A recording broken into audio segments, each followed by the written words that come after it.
My name is Patricia Rosier. I was born in Florida, but I grew up here in D.C. I grew up in the area, and I was here before the march. Yes, I was here. I lived here in D.C. So I grew up here. Yes, mid '50s. Yeah. So, do you remember where you were when you first heard about the march? Well, I know they had been talking about it on TV and everything, and I knew that. So who went? My brother went, my mother went, and I went. The three of us went. And I know it was during this. It was during the summer. Yeah, 28. I remember now, August 28th. So I was home from college at that time, and I knew it was after the time that let me see what really inspired. That was the same year that Medgar Evers was killed. I remember that, and I knew that other things had been happening. I knew Martin Luther King had been speaking on TV, and different things had been happening, and so I knew that it was. I knew it was important, but I didn't. I don't know. I don't really. I didn't think it was going to be as important as it is today. And I didn't. I don't think I was the type of person who really, I was just a kid. I thought, it was something happening, something terrible had been happening, but it was the civil rights movement. I always thought of I think of the civil rights movement as being a time when. During those times in the South, some terrible things. I think the people who did some of those things were terrorists. They were bombing people's houses because they wanted to go to school, they wanted to vote, they wanted those sorts of things. And I think back now, I said that's things that terrorists do. Remember when you heard about the march? How you Oh, felt yeah. about it? Well, like I said, I guess I heard about it on television. I heard about it. They had been talking about it. I knew it was going to be here. But we had always had things in the city. We always had things. This is Washington. We have things in this city. Things go on in this city. So I didn't ever think that. But then when my aunts told me that they would be coming from New Jersey, and a lot of people were coming, but that's how I found out about it, through television, really, and through church. We talked about it through church, yeah. Yeah, I was not close. I know some people talk about close, and they so.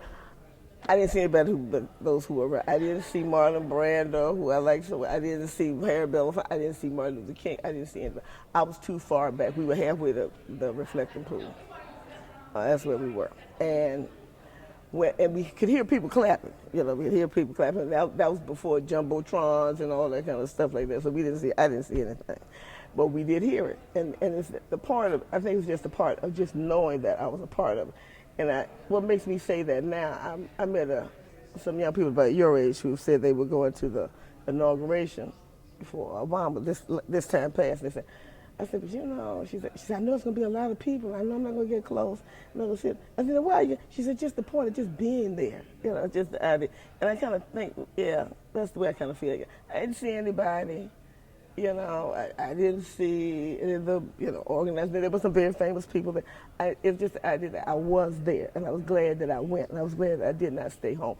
And I think the three of us made a statement by going and saying, just being a part of something that turned out to be so historical. I didn't realize it at the time. When I saw it on TV, that's when I saw Martin Luther King speak. That's when I really heard parts of the speech, because they played it on TV. He was just a gifted orator, is what I can call him today. Because whenever you hear him, you stop and listen. He's just one of those. They have speakers like that today. That you just have to listen. I don't care if it's only for a few minutes. You turn and look at your television, wherever they are. And he was that kind of person. At the march, well, my brother had his feet in the reflector pool, and I just sat there we were there. We just kind of talked with some of the people around us. We met some other people, and we saw a man from Jet Magazine. He took a picture of my brother, since he had his feet in the reflector pool, but we never did see the picture anymore. But other than that,